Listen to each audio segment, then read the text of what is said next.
Welcome everyone. So we're going to do something a little relation to the delayedness of the episode due to the fact that I did a special edition where I talked with Steve Orlando and we did a little chat, which you can check out in the previous video.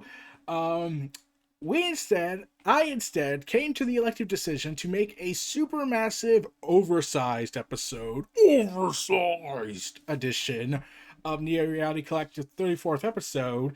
So that means I'm covering not just one day, but 2 days worth of news in the pop culture industry. So we got a lot to cover, and there will be no comics because I have not gotten my shipment yet. But check out Third Eye Comics if you haven't. If you don't live in if you live in Maryland or Virginia, yeah. But I digress. We need to get into this. Good news for those. So there's an exclusive that came out according to smallscreen.co.uk.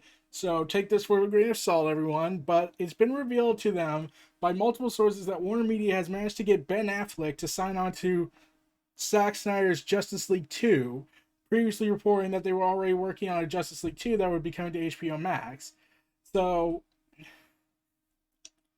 considering how they, like, there's been no indication from other sites other than what we're hearing saying that this is where they're saying it. But I'm taking this with a huge grain of salt. We have to see how the first one works out because it's more like a oh, maybe Zack Snyder has some drafts, a story in mind of how he would have done it. And if they don't, and if it doesn't work out on HBO Max, they could probably make a comic out of it. Or maybe they got Ben Affleck to, say, hey, look, if we ever did do a Snyder Cut 2, a Zack Snyder Justice League 2, would you, like, be interested in doing that? Like, at best, that could have been it. And, like, the whole Flashpoint movie V is probably going to be his second to last appearance. And so if he was open for it. And yeah, from what they're saying, that Zack Snyder's Justice League 2 is currently in the script phase. So this would basically be the addition of going to basically be the tailing of everything Scott Snyder, not Scott Snyder. Why? Damn, there are too many Snyders. Of Zack Snyder's or his ultimate viewpoint of what he had intended for the DCEU, where he had planned for 5 movies. He used to tell his tale, and now he gets to tell it in 2 movies. In let's see, he did. Okay, so yeah. Let's just say it was like 2 to 3 movies. And now he gets to tell his fifth tale with the cast apparently. So it is going to be interesting if they go that route. If they go this route and he comes back, and they do decide to do a sequel on HBO Max for Justice League 2, it will be interesting to see how this all ends, to see how Zack Snyder would have done it, and like especially like since Scott Snyder Zack Snyder's Justice League would theoretically end on a cliffhanger note where it would reveal Darkseid smashing the head of Steppenwolf in gory detail, probably. It kind of makes sense that people would think, well, is there going to be a sequel? Because it'd be hard to tell. Well, if this is the case, but we're going to wait for official confirmation from other sources because this is the only news site I've heard of besides fan blogs. So, I'd be interested in that if they make a sequel and finish the tale that Zack Snyder set out. Why? Um, so there's a Children of the Corn reboot that quietly finished filming, and it's already in theaters, in 2 smaller theaters in Florida, because of course it has to be in Florida. Yeah, Stephen King's Children of the Corn birthed 12 films, the most recent which debated over the past weekend entitled Children of the Corn, the latest film in the franchise directed by Kurt Wimmer and served as a prequel to the original 1984 film. His film quietly finished filming amidst the virus pandemic and debuted theatrically on October 23rd to 2 small theaters located in Florida, because it's Florida. And they do plan to go and expand more into other showings, but according to its website, the newest prequel in the film has little to do with King's original storyline. The movie synopsis is as follows. A psychopathic 12-year-old in a small town in Nebraska recruits all the other children and goes on a bloody rampage, killing the corrupt adults and anyone else who opposes her. A bright high schooler who won't go along with the plan is the town's only hope for survival. So,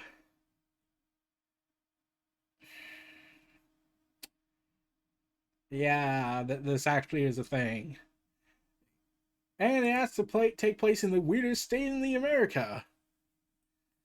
Yeah. So, oh yeah.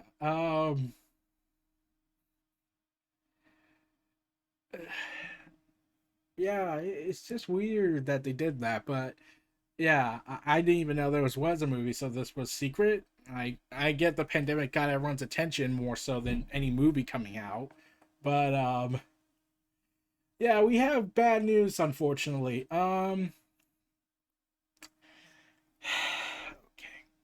Unfortunately, Cyberpunk 2077, just a few weeks left before its November 19th date, has been announced that yes, it has been delayed for December 10th.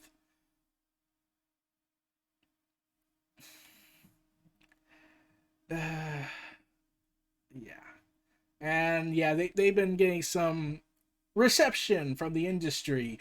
More so, more so because you gotta remember, like this game has been delayed several times, and then when the final delay was when the risk of a potential of one more delay was going to happen, they went into crunch mode, and the game went gold. So everyone thought, oh well, if it's gold, it can't be delayed, right? And they delayed it. So I think this is the first time I've ever heard of a game that delayed itself after going gold. So yeah, and the Cyberpunk Twitter team is making jokes and laughing it off and whatnot, and like they're trying to be certain that no more delays will happen, but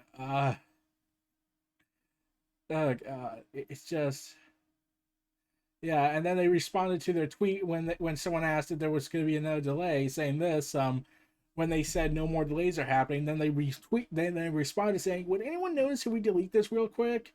And now it's like, yeah,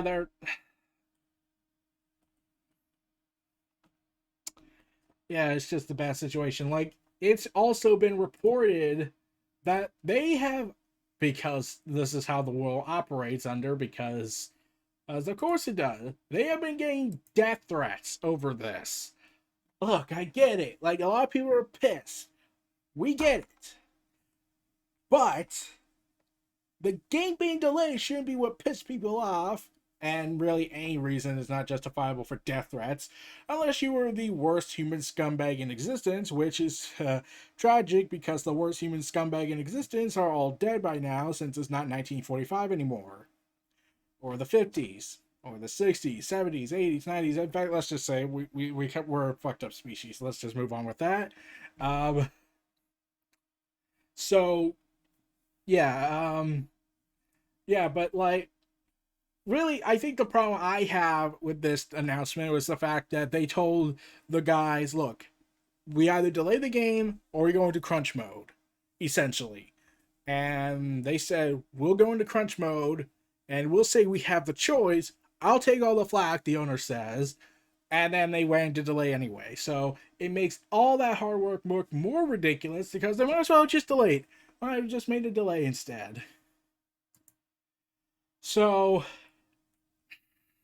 yeah, it's just bad all around. Also, Marvel Comics is celebrating the career of the legendary writer of X-Men, Chris Claremont, with a lavish hardcover collection called Marvel May Paragon Collection, Chris Claremont Premiere Bundle. This oversized collection will reprint many of its most iconic stories, but perhaps the biggest selling brand is a new 20-page story that acts as a prequel to 1981's Days of Future Past. So this will collect a foreword by editor and X Factor writer Louise Simonson, Uncanny X-Men 94, 129 to 137, which is the Dark Phoenix saga, the Days of Future Past, Wolverine 1982 1 through 4, Uncanny X-Men 268, X-Men 1991 number 1, Days of Future Past prequel, the original Days of Future Past notes and script by Chris Claremont, behind the scene interviews, and lithographs by Phil Noto, Salvador, or whatever, another artist, and the number 6 variant of Wolverine 2020 covered by Oliver Culpolo, exclusive to Marvel Unlimited annual members. So I am curious to know what the prequel would be like. Like, like you would think like oh it's this kind of story, right? The detailing of how this all began, how this all ends, essentially, where it all starts, and I'm curious, honestly, where they could take that route. I'm curious to know how much this is going to cost, honestly. Um, oh, it's $200, not including tax and shipping, but it's $199. They expect to release in March of next year. Well, I am not getting that because I am not crazy, unless it's an omnibus. So Facebook launched out of nowhere a game streaming service.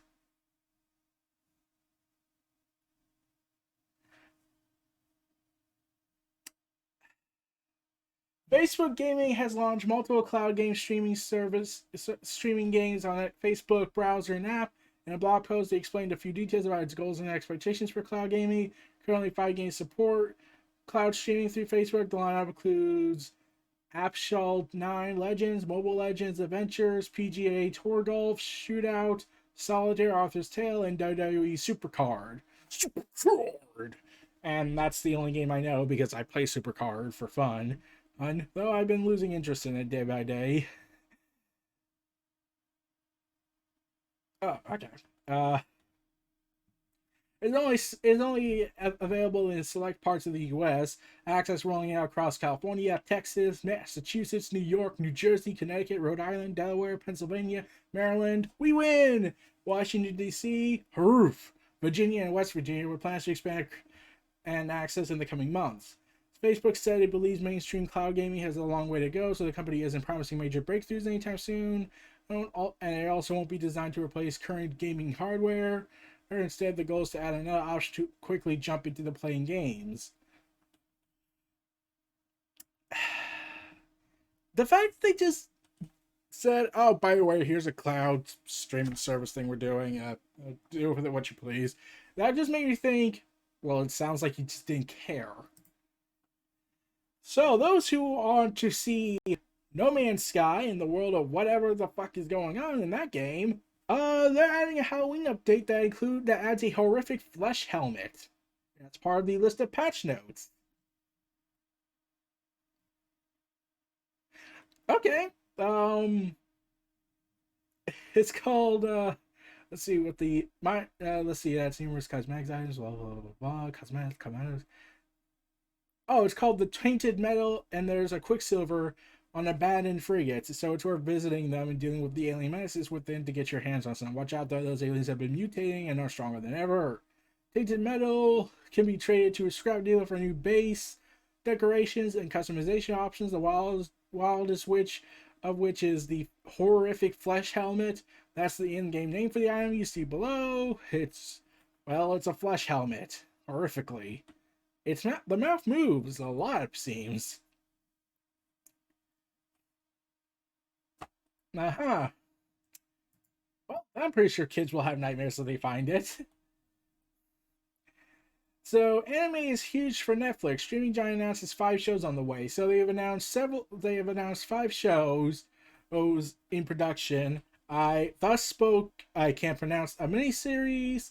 He's the story of an ancient Roman bath designer named Lucius who finds himself transported to other great bath culture, modern day Japan.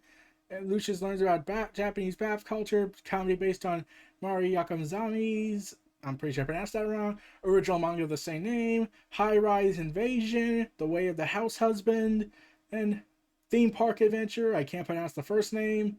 Um, yeah, Netflix is really trying to bank on this, on the anime industry, and yet people are still mad that popular shows like the one that got an Academy Award for something, an Emmy nomination and award, where they canceled it on the day it got awarded.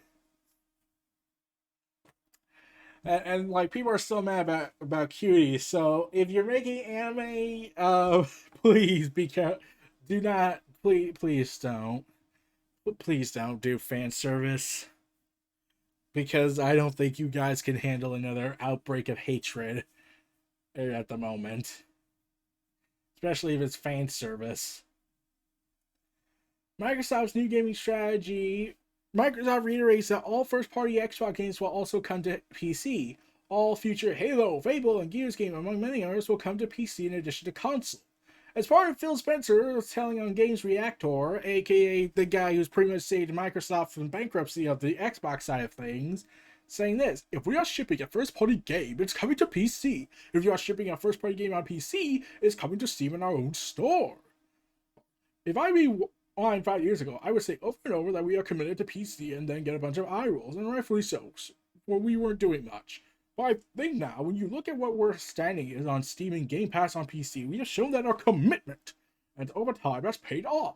PC customers may or may not love what we do, but they know that when we are shipping things, we're going to do our best efforts on PC as well as Xbox. Saying that the Xbox no longer means gaming console, instead Xbox pertains to any place where Xbox games are available, and this can include console, PC, or mobile.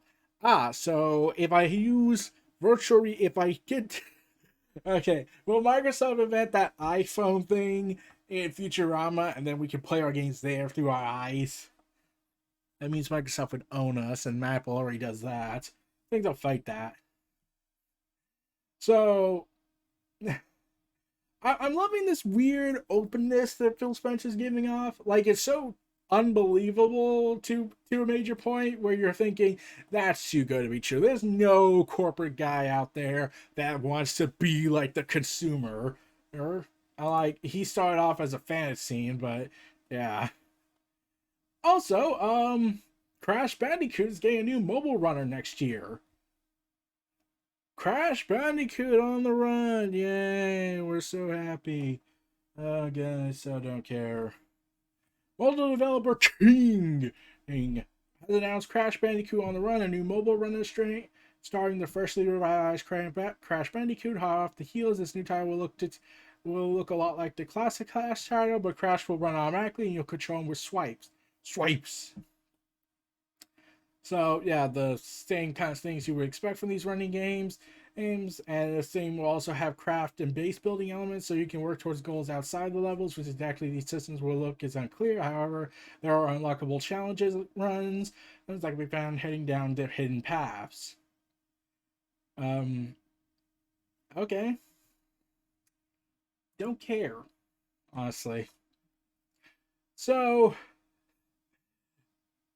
remember Keanu Reeves' John Wick hair that he's been using a lot in movies nowadays beyond just, well, John Wick? You know, like Cyberpunk 2077. Uh, uh, so, yeah, Keanu Reeves says that he won't have his John Wick hair in The Matrix 4 despite confusion because there were some images that showed up where Keanu showed up on the set looking a whole lot like John Wick. Unless this is plotted to be like there's two John Wicks, there's a John Wick and a Keanu Reeves running around, which would be kind of freaking awesome. Saying this in a video, it seemed. It seems Keanu Reeves walked into a hairdresser and said, "Yeah, I'm thinking short back and sides, and then also on top." What this actually means for the film isn't entirely clear, but they're trying to get looking like he recently emerged from the pod again. That could be interesting, unless they're going with that. And like they have a John Wick Chapter 4, so I'm pretty sure it'd be weird after getting so used to him having the big long hair, and then it was like, nope, let's move on. It's weird. I'm pretty sure a lot of people are gonna miss it. So Xbox is apparently crushing it right now ahead of Xbox Series X and S launch. Xbox made hundreds of millions of dollars in the past 3 months alone from software and services. Yay! And it didn't come at the cost of integrity. Most of the time. Unless they get a percent of the microtransactions, which I'm pretty sure they do. But monetization of other party groups are evil. So congrats to them on that. So Phil Spencer continues his weird attitude with fans, where he just says this, essentially this. On the high level goal inside of our team and how we measure ourselves is how many people are playing on Xbox. And when we say playing on Xbox, it doesn't mean an Xbox console. It means anybody who's logging in and playing a part of our ecosystem, whether first or third party. It could be an Android phone, it could be on a Switch, it could be on a PC. That's how we think it. So you just said, oh, you don't really need to buy an Xbox because you'll just play an Xbox game on anything that's not an Xbox console. So yeah, when you're look, I get what he's trying to go for. He wants to be the gamer's first century, but I kind of disagree on this fight. When you're trying to say to the entire world, say, hey, these big games you want to play on our big console, well, since they're all everywhere else, like on PC and Android, we don't. You don't really necessarily need to buy the huge amount of stuff money we invested it in, right? Yeah, I'm pretty sure that should have been like, shut up, man. Uh, yeah, that's crazy. So,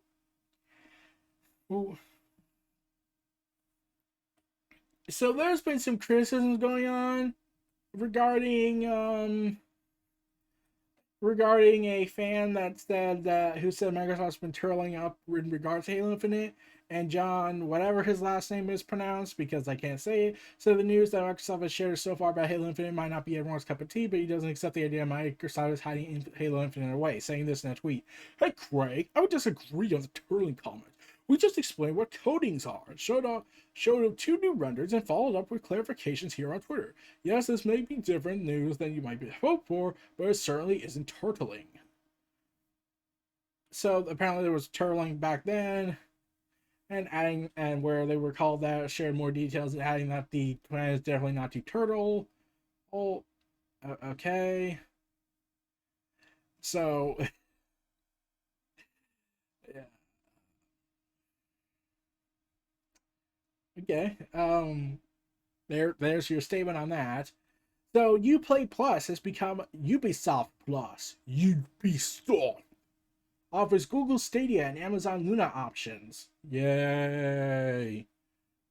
So they pretty much announced a gaming subscription service with the name change and 2 more platforms coming this year. Oh god damn it! Oh, how many? Oh god, how many streaming services are we gonna keep getting? Like everything is a streaming service. In fact, some people are now saying that it's now costing more to get multiple streaming services instead of just getting straight up normal average cable, which is sad saying. Uh, so Ubisoft has outlined its Far Cry, Assassin's Creed Valhalla, and more, or next gen enhancements in a complicated thing and whatnot, yada yada yada. And essentially, how a lot of the game is aiming for 4K, 60 frames per second resolution gaming experiences on PS5 and Xbox Series X, like Watch Dogs Legion, will feature hardware ray tracing, smoother world traversal, faster loading times on the new consoles, as well as free next-gen upgrades within the same console family.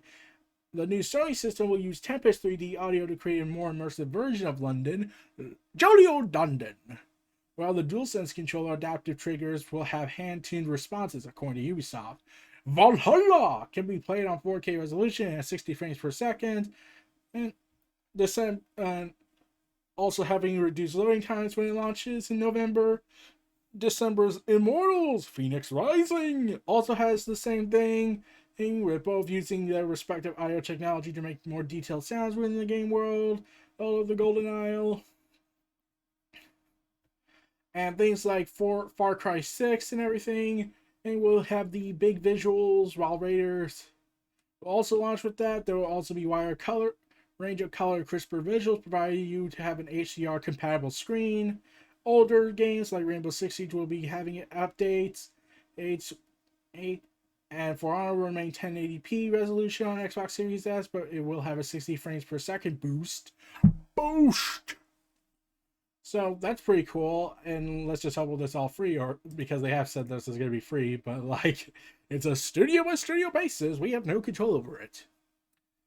Neil Gaiman announces American Gods Season 3 premiere date. Set the Serial Star series picks up again in January 10th.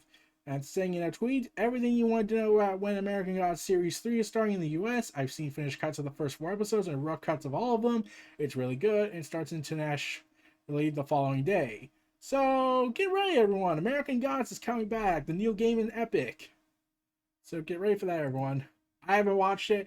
Yeah, I've been meaning to catch up on the book and probably get the comics just to make it better. But I just haven't really gone into it. Like, I like the concept of what they offer. So AMD is going to war with Intel and buys their rival chipmaker, Xilinx. I'm pretty sure I butchered that name wrong, for $35 billion. Saying this, our acquisition marks the next leg in our journey to establish AMD as the industry high-performance computing leader and partner of choice for the largest and most important technology companies in the world. So, their war for Intel dominance is continuing. Oh man, close to 40 billion. And just recently, Navendi, he purchased ARM Holding for 40 billion. So, the gaming chips war rages on. Not everybody who wants to buy a PS5 on launch day might find one, Jim Ryan admits.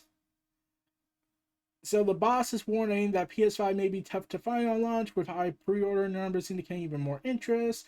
This, along with recent interviews with Reuters, first he revealed that there were more pre-orders in the first 12 hours of availability than there were in the first 12 weeks of PS4 pre-orders of availability. While that won't necessarily translate over to equally high numbers of people being out of the prowl for a console on launch day, it does make the situation seem all the more pressing. It may have well been, and that not everybody who wants to buy a PS5 on launch day will be able to find one. However, he did know that Sony is working hard as we ever can to provide enough systems for holiday shoppers. So, yeah, console era number, 5 at this point? No, there is the Nintendo stuff, so I've lost track on what console generation number this is. But we're going to be completely insane on that, probably. Also, with Reuters, PlayStation boss also says Sony may bolster our in-house capability with more studio purchases. So you're going to try and do what you did with what Microsoft did. Like, you buy Insomniac games after Spider-Man, which was awesome. Though tragically that means Spider-Man is still exclusive on the PS, and you're holding Spider-Man hostage on the Avengers video game that's on all consoles. But besides that, I was thinking to myself, ooh.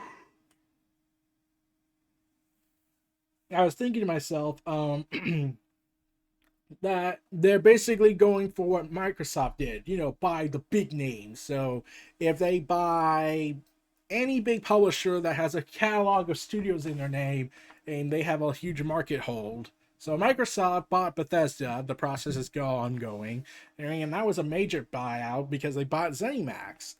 So that owns games and companies like id Software. So yeah, they're hoping to expand their network in the PS5 era, and yeah, eventually they have to come up. And eventually, I also think intellectual properties is a major key important as well. So making up new concepts and ideas. So, remember the classic Dreamcast? We all remember the Dreamcast. Actually, I don't. I never played it. Yeah, I committed the cardinal sin. Peter Moore has spoken candidly in Edge Game Changer series about the demise of the Dreamcast. who was the president of Sega of America at the time, is the recognizable face amongst gamers, at least not for the time he got a tattoo on GTA 4 to announce once it was coming to 360. He opens up about the challenge of the Dreamcast phase when it came to going up against the PS2 and the Sega Dreamcast Edge Game Changers feature, saying PlayStation did a brilliant job with FUDing Sega and Dreamcast, fear, uncertainty, and doubt. The gamer loved it and still loves his or her Dreamcast, but the positioning of the PS2, things like the emotion engine, they did what Sony do really. They drove hard and they done with just about every iteration of the PlayStation since. While the Dreamcast had a strong start to life, it then struggled to keep attention with Sony's console on the horizon. However, it wasn't just Sony's console that impacted on the Dreamcast, as more tells Edge Game Chasers about the issues around the development at the time.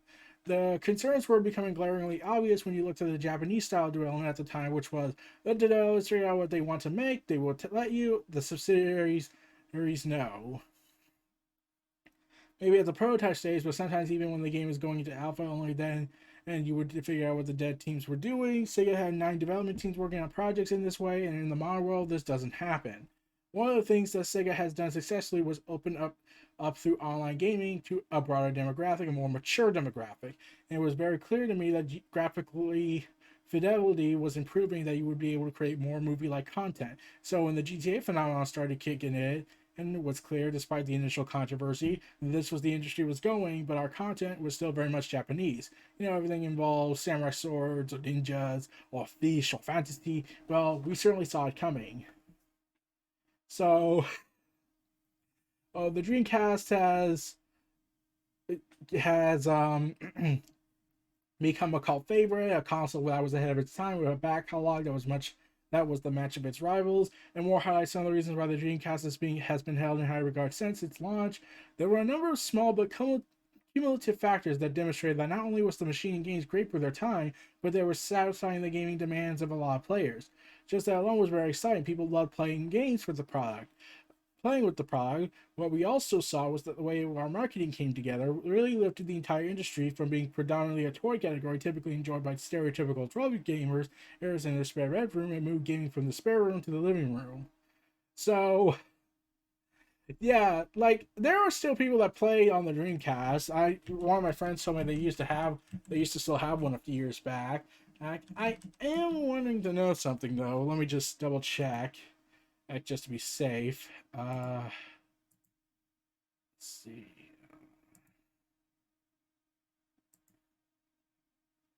Come on.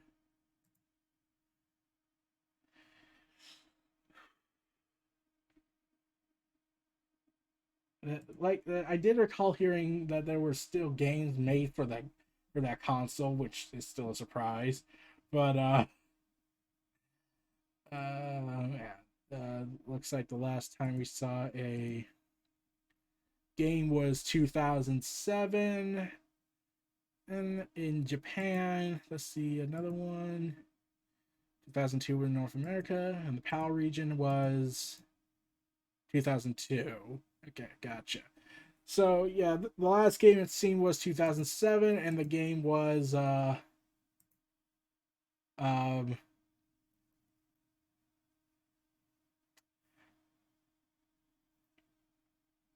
was Chronos. Oh man, I don't know. Uh, it was the game. This game marks the last official third-party release for the Dreamcast platform. Tragically, okay.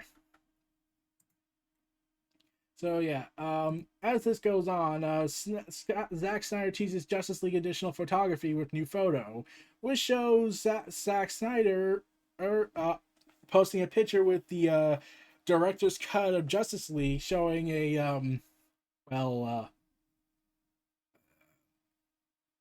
logo front and center, and his name to one side. He's showing a clapperboard. Okay, kind of cool. So it does look like they're still making more footage, so that week-long thing was clearly a lie.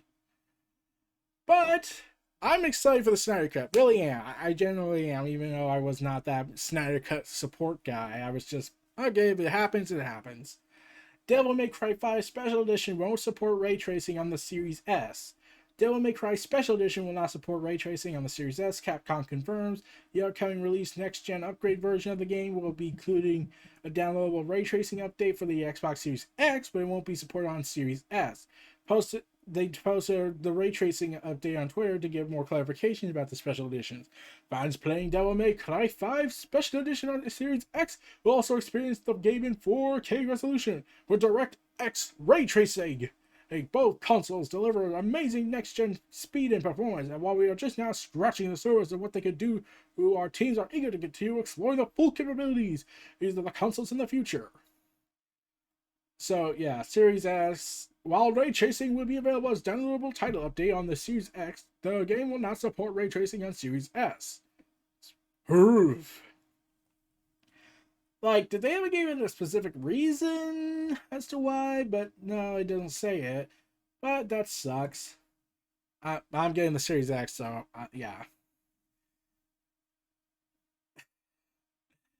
Okay, so Tom Holland got the Spider-Man 3 script on an iPad and broke it. I am not kidding. Saying this. So unfortunately, there's a video that came out. Oh, he did something off camera after he got the script, and there was a cracking sound where he broke his iPad. So I'm thinking to myself,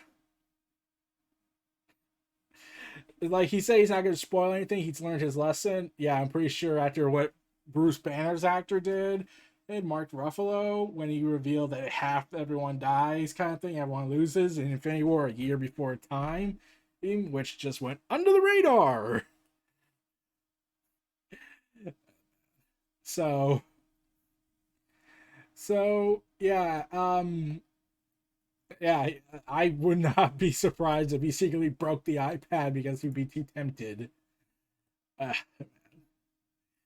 Also, Phil Spencer also said on Game Reactor, because we can't get enough of Phil Spencer, it seems, that, yeah, he loves the Switch, he loves the PS, and he thinks they've done an amazing job for the industry, and he's glad to be part of it. And he reveals he's open to bringing Game Pass to Switch and PS4. Wait, what? God. So, he is considering bringing the Game Pass and all the Xbox games onto the Switch and PS4. And he's at least said he's open to discussions.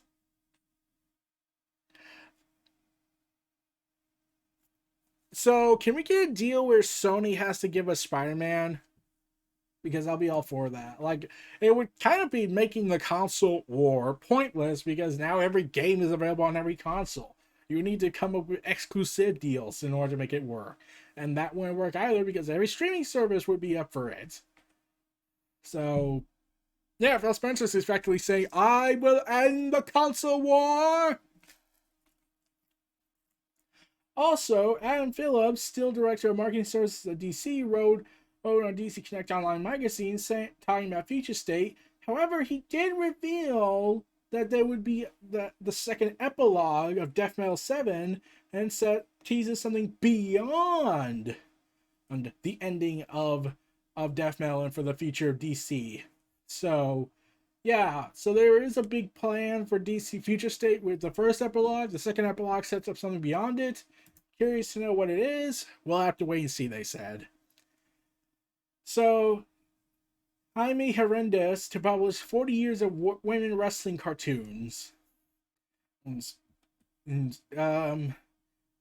let's see. He's set to publish it now, collecting a Queen of the Rings wrestling drawings to be published in August of next year, which showcases, well, the history of women wrestling, essentially.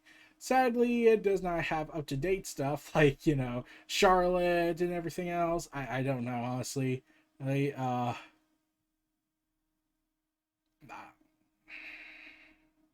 Yeah.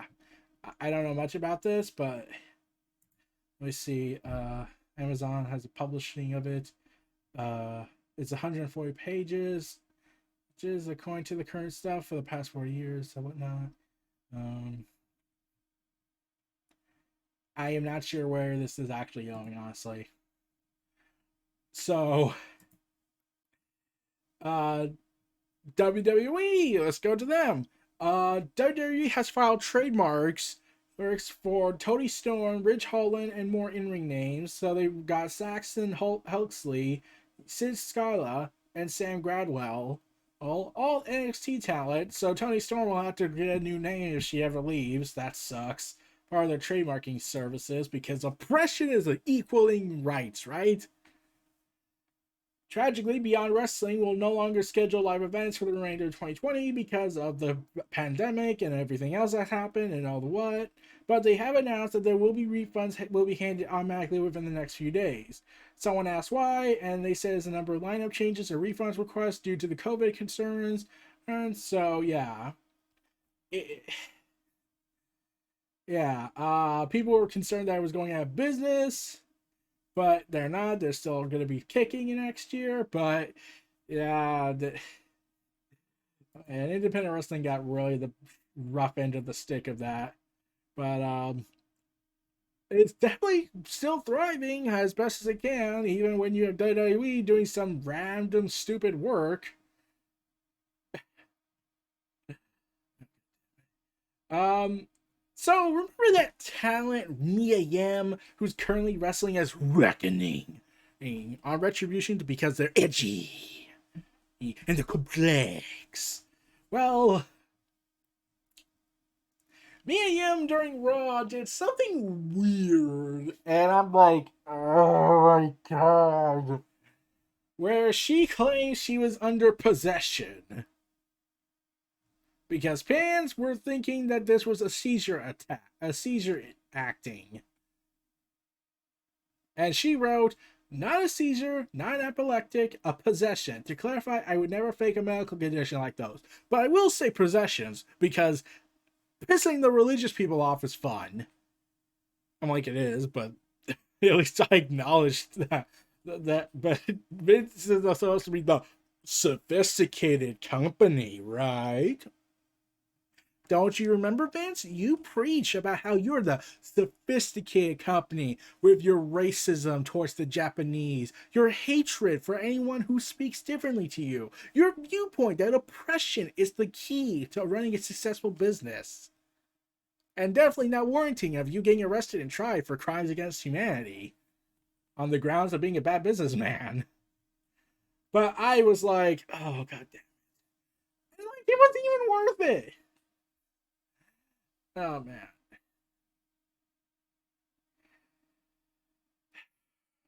And they're trying to keep this story going, but it's failing miserably.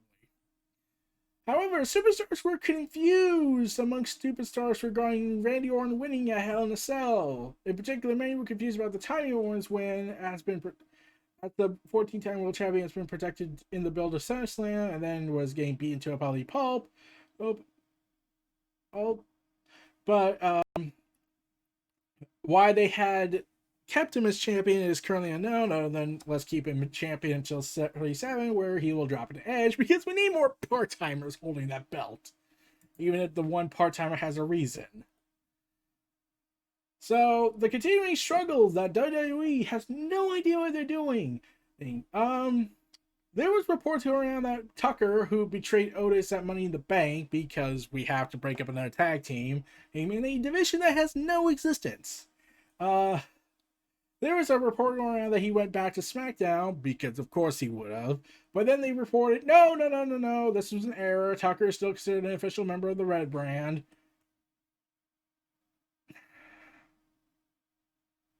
And he didn't even show up on Raw, so there was no explanation. He was just pinned by the guy whose name I forget during main event taping, so who cares? So, what was the point of having machinery breaking up? Anyways, Carly Perez is formerly known as Maxine and Katrin, whatever, respectively. He talked about WWE's oppressive control over talent, and said this. And was and then people from Wrestling Inc. asked in the podcast asked if Perez thinks if she thinks WWE and AEW wrestlers should be part of SAG. That's a good question because they should be SAG. But unfortunately, we're in a weird place with the wrestling business. Perez said it's not union, so it's not union. So while they're doing all this work and performing, they're not protected by a union. They're not getting paid, getting the pay. They're not getting the insurance. They're not getting the time, the coverage that they should be getting. That you get being SAG and union, and yet wrestling will never do that because it's something that would cost a lot of money. That will cost a lot of money to protect talent like that. I think they should absolutely. They absolutely should. But Vince has been getting away with that for quite a while now.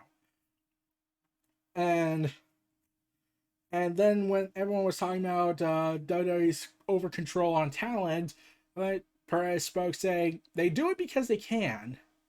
Yeah, even when I'm yelling on my TV or in my iPad or on my computer or on Twitter, they're yelling about my hatred for Vince McMahon's egotistical bullshit. Uh, he somehow gets away with it. They should just quit. They should just walk out at this point. I get they would probably be sued, but at this point, I'm pretty sure they would want to be sued. Oh, if it meant getting out of their contracts. Especially when you have the boss say, your fucking real name. Damn it. Well, we do have a report on a new talent joining NXT UK, Mikio Satomori. I am pretty sure I failed to pronounce that name correctly, so I will stop. So I will hit myself after this video. Okay, never mind. But so yeah, yeah, she's set to join NXT UK probably because they don't have an NXT Japan yet, so they can't use the stereotype route. But yeah, I'm more like, you poor girl, you've no idea what you've gotten yourself into. So, the future Black Panther character of Shuri has said that an all-female Avengers movie is only a matter of time. Except it needs to be organic and everything, in my opinion. But especially since she's going to be the female Black Panther, most likely, but they're currently unknown about that. And yeah, she just said that they don't have to fight for it, that the executive vice president of production and the Marvel Studios president, Kevin Feige, it's only a matter of time before they actually do it. Yeah, and they said how it definitely needs to have Captain Marvel in it, but I was like, no, she's too overpowered. You would need to establish a powerful threat, and I don't think there would be enough time. Former WWE writer appears on Impact Wrestling. He quit the company during the 2019 Hall of Fame ceremony. The barrister during the segment was R.D. Evans, a member of Impact Wrestling career team who famously quit WWE during the Hall of Fame ceremony. Evans produced the Hall of Fame script. Oh, God damn it. Oh, fuck. We're really going there again. So, why the fuck do they have writers producing what should be from the heart of the heart script for the ceremony, only for Vince to be like, I don't want you saying anything that will set me off because I am a petty bastard. He quit. Apparently, Vince McMahon. Apparently, because this was a note at the time, PW Insight noted that Vince does not allow anyone to mention him during the Hall of Fame ceremony because.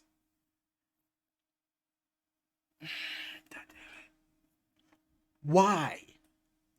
Like, you can't talk about WWE while even at the very least saying Vince McMahon. So if I see Vince McMahon and, hey Vince, are you gonna sue me? Fuck you. Because if I say your name, I'm clearly pissing you off, right? I hope I am. But Evans quit the company before they could fire him, so props to that. So, oh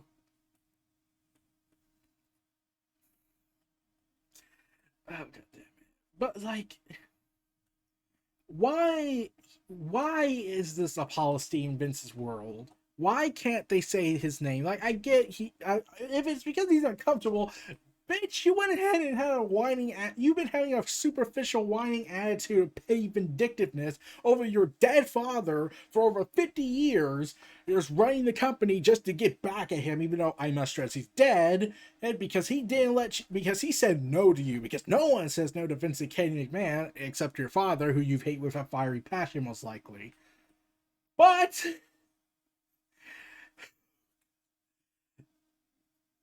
eh, yeah, yeah, he's not part of Impact Wrestling, it seems. So fuck it. Wrestle Kingdom 15 is set to have a capacity of 20,000, which is half full.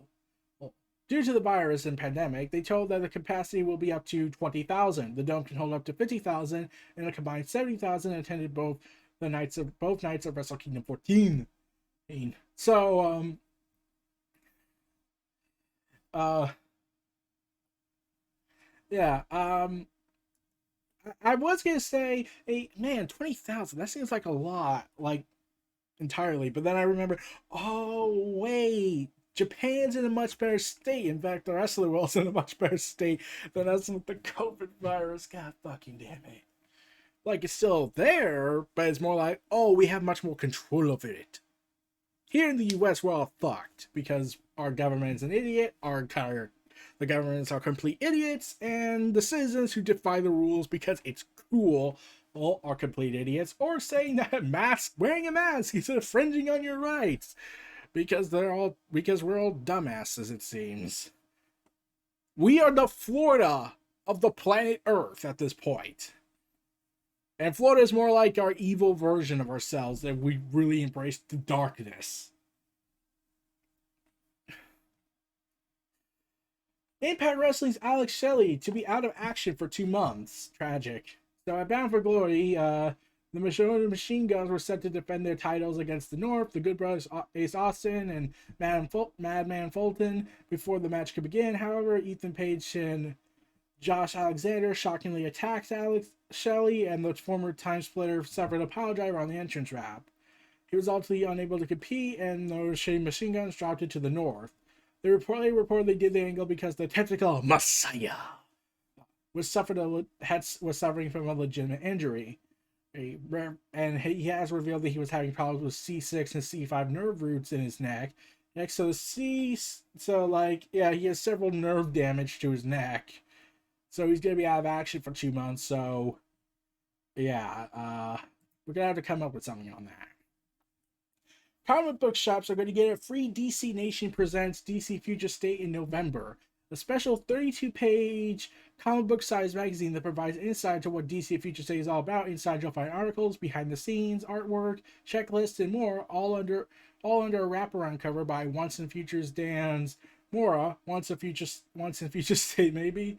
The final cutoff order is this coming Sunday, the 1st of November, and scheduled to arrive in stores on November 24th, or maybe a week earlier, depending on what happened at Lunar Comics, where Luna distributed 2 weeks of DC Comics at once, which includes Batman 102, Deceased Dead Planet 6, Hellblazer Rise and Fall, Justice League 56, X2 The Return 1, and Young Justice 20, and the collection of Girl.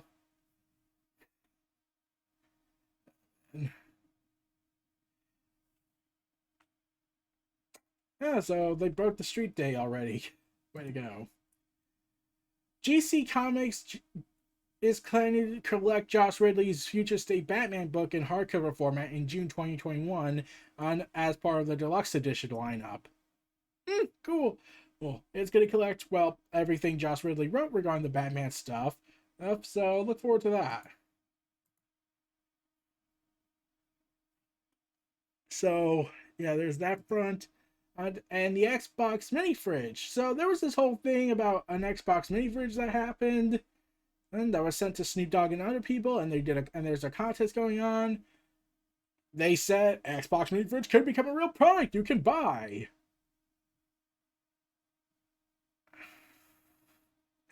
They're really going to embrace so. Oh goddamn! So remember in Xbox One's unveiling event, they for some reason out of nowhere said that it will be a cooler. It's like a cooler for some fucked up reason. Um, I feel like they finally was like, let's embrace the damn meme. Like nearly 10 years late. I don't know what was going on in their heads at the time.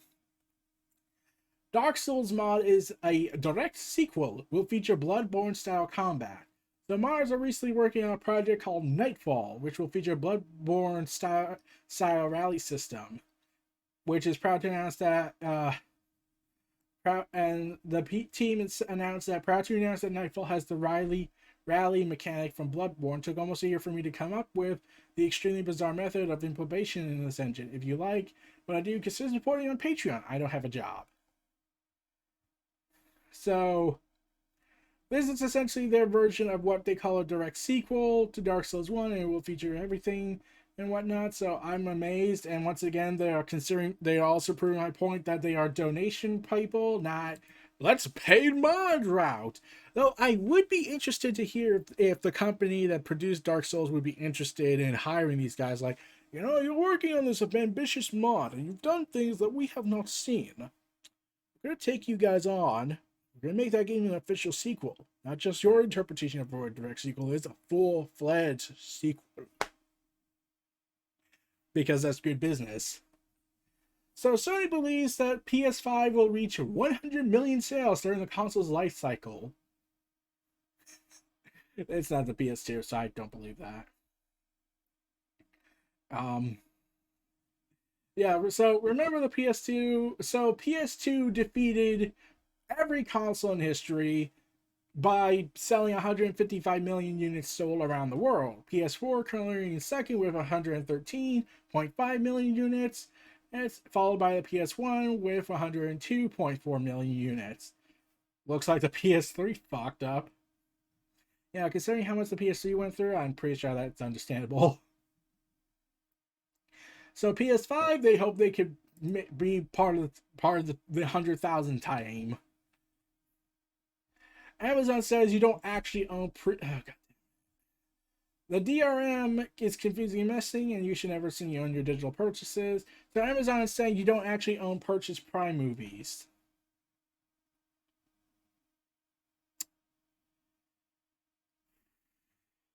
Okay. Yeah, I was pissed about this. This is why I still do physical stuff. Even though I've embraced digital in a lot of ways, I still buy physical stuff. I still buy physical comics that I do wish had digital codes besides just Marvel, but I do still buy physical copies. I don't just buy full-fledged digital stuff. I have embraced that. So to say you do not own your Prime videos that you bought with your hard-earned cash, we still own it. We can take it from you.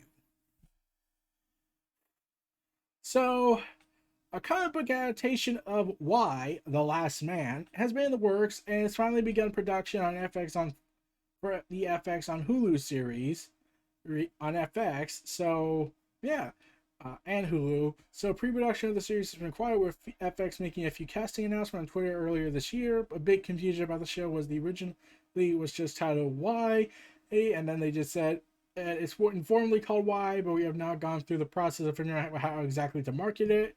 In June, it was confirmed that the show would be called Y, The Last Man. So the comic book adaptation coming in 2021. And so look forward to that, everyone. I haven't not seen this story yet, so part of the Vertigo Comics lineup. So it tells the story of a person and his monkey companion, the last two surviving males on Earth, as the virus wipes out every mammal with a Y chromosome. The series ran for 60 issues and is widely considered an iconic story from DC Comics' adult imprint, one that also produced Preacher, Constantine, A History of Violence, and among others. Which has now been converted to DC Black Label. PlayStation. Oh wait, I already talked about that. Sony unveils revamped PlayStation app ahead of its launch date. Yay! So let's see. The new app is up for download on the Apple Store and Google Store, or as part of the new initiative for the launch of the PS5. Hey, so get everyone check that out. Well, you're gonna have to download it if you already have it. So really, it's yeah there. However, Microsoft has announced that they do not intend to release. They do not intend has no plans to bring Halo 5 to either the Master Chief Collection, which I've mentioned, and they have no intention of bringing it to Halo 5 to PC. Damn. So, oh man. Oh, Halo 5 is now the new redheaded stepchild of the Halo family. It's that's really pathetic. So, moving on from that, like since Halo Infinite kind of doesn't have a mention anything regarding what's going on from Halo 5's ending with the creative conflict, it does feel like it got disowned. So yeah, I'm pretty sure that that YouTube skit guy will probably use his that's debatable little kind of dig on on the PS on the Halo 5 Guardian, saying that even Halo 4 was favored over him, which will probably be humiliating. Free PS5 camera adapter lets you connect to the PlayStation VR because we can't get enough of that, right? According to the camera adapter frequently answered questions, the adapter will start shipping in mid-November for Americans and Europe. You'll be notified when it ships, but you may need to wait up to 2 weeks for delivery. Be aware that the adapter cannot ship into PO boxes, and once you put in your request, you can't change the shipping address. No. Okay. Don't really care for VRs yet. So, yeah. So, there's currently an announcement that a new one-hour show will address single issues and explore topics related to current events and certain advocacy work of Jon Stewart. What are you doing here? He's coming back to return to the Daily Show, essentially, with a new Apple TV series, an Apple TV Plus series, let's be honest. But oh man, I wonder if we'll see Seth Rollins show up. In fact, now that I think about it, it would actually be kind of funny to see Seth Rollins of what he's become now, a corporate ass kisser more than ever, instead of his gimmick being the character, but going ahead and being very dismissive towards fans, and to Jon Stewart calling him out and Seth Rollins beating the crap out of him. That would be honestly funny.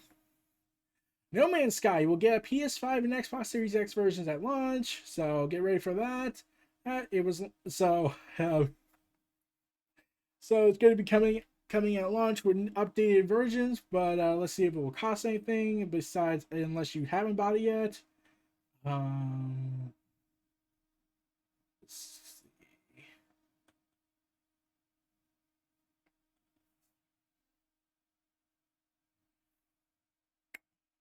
is it free though? That's the question I'm trying to figure out. It will allow to feature save compatibility with the older consoles, letting you continue where you left off. Oof. So yeah, that's cool. So the expected WrestleMania 37 stadium is to have the capacity of 20% for the Super Bowl. Okay. So that means the attendance could for Super Bowl LV. I've lost track of which number this is. I think it's 55. Could be between 13 to 15,000 fans, and WrestleMania 77 could expect the same numbers unless something changed between the two big events. Considering how many people are still saying we're going to be in the second wave soon, I don't know. I don't know how pandemics exactly work, the second and third wave and everything. But yeah, I won't have my hopes up. If they do have this, I think it might sway Hollywood a little bit to get The Rock, but I don't want to risk a widespread infection. So remember how Brody Lee was doing this whole obvious Vince McMahon impression? Um, um, yeah, he talked about this. The Vince McMahon comparisons flew. That's all people talked about the first 3 to 4 weeks of my AEW career, and that I became and that became, I think, detrimental to me, and I didn't like it. I didn't want it, so I tried to get away with that stuff that they were saying. So as opposed to multicolored suit, I now wear a full tailor. To me, I don't think it looks like a Vince McMahon or anybody else. This is my bi-monthly routine now to go get a suit made, and I love it. So,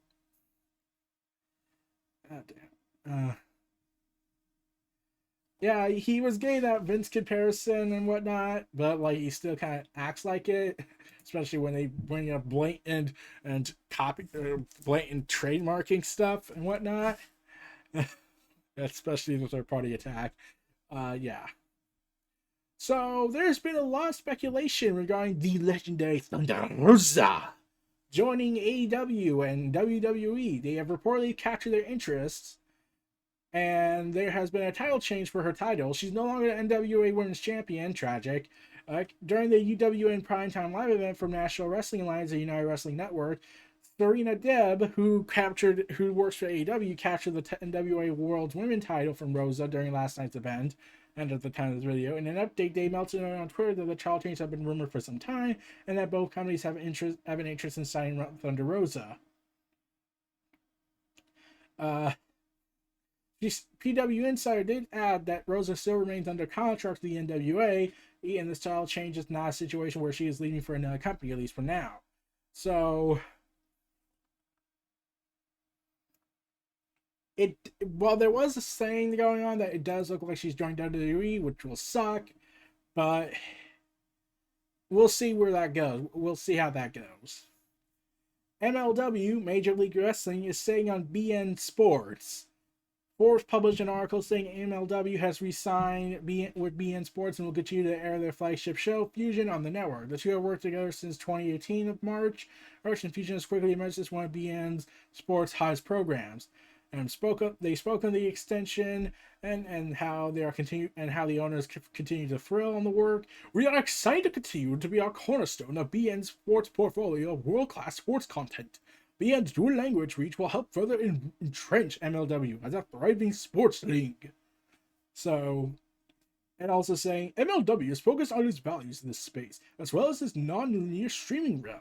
This deal and other ongoing conversations reflects our goal to be a versatile sports league that is plug and play for our partners on cable and streaming. So, congratulations to MLW. We need all the content we can get.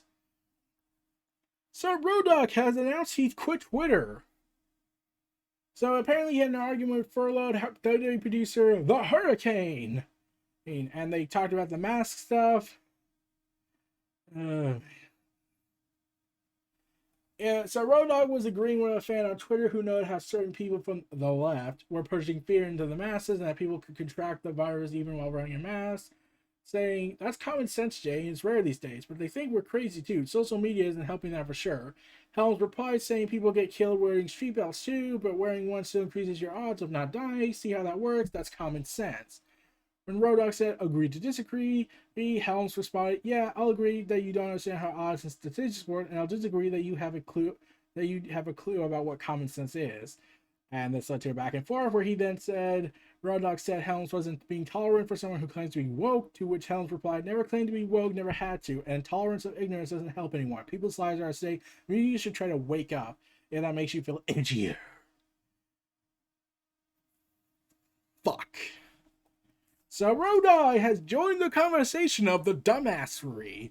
Okay, I am not denying that people could still get sick if they wear masks. But they have a much better chance of not getting sick than the dumbasses who think it's evil, it's a form of tyranny, they are trying to silence us.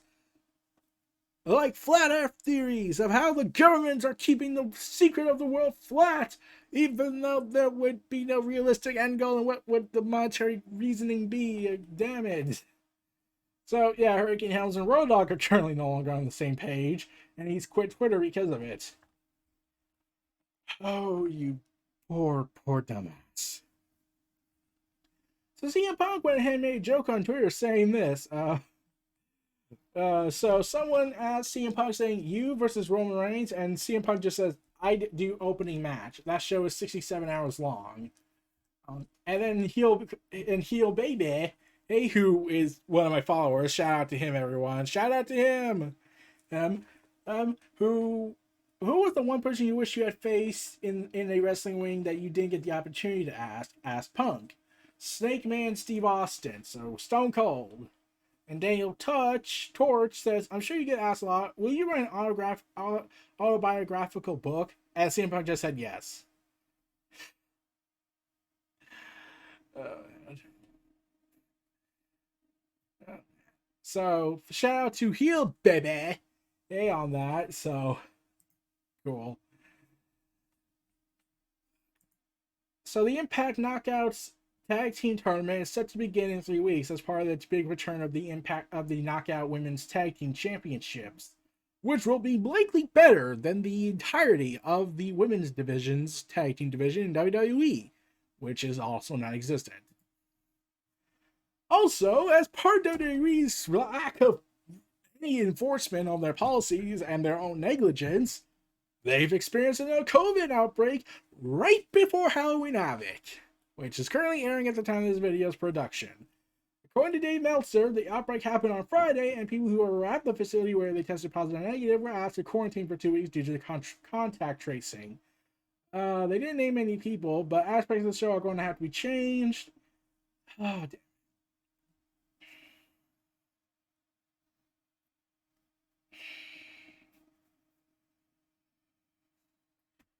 damn.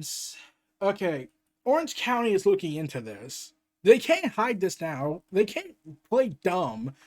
They know people are gonna ask questions, and now that Orange County's health department is like these are COVID hotspots. We need to investigate this. If they get the evidence they need, and I kind of hope they do, the state government will have to step in and will be like, "Look, I know you bribed us with millions of dollars thanks to your wife, who's friends with the president and works for him, and I know you're buddies with the president, but we were gonna have to shut you down because."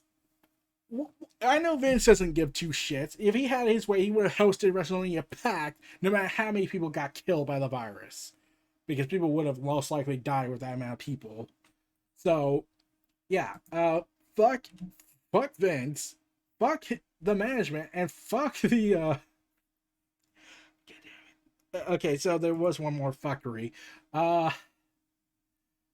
Yeah, fuck the establishment that said, hey, we are currently being defined edgy as, because it was reported that several people did go ahead and like and like went and bullshitted everyone and like were saying, and how it was reported that how certain people in NXT were kind of defying the protocols. So oh man, oh fuck. So yeah, it was bad all around, I think, and no one really won in the end. And so let's hope everyone gets better, but I really hope action is taken from this. So what do we end that video? End this supersized episode off. We are at the 1 hour and 12-minute mark. Okay, that's 2 days worth of news covered up in 1 hour and 12 minutes.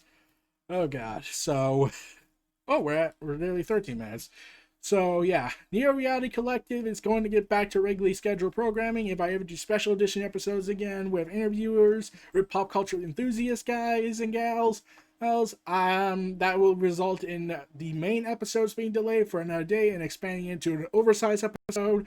So those were my collective thoughts of the last 48 hours worth of pop culture news. This was Neo Reality Entertainment. If you like, comment, subscribe, and donate, stay tuned for more, and take care, everyone. Stay safe.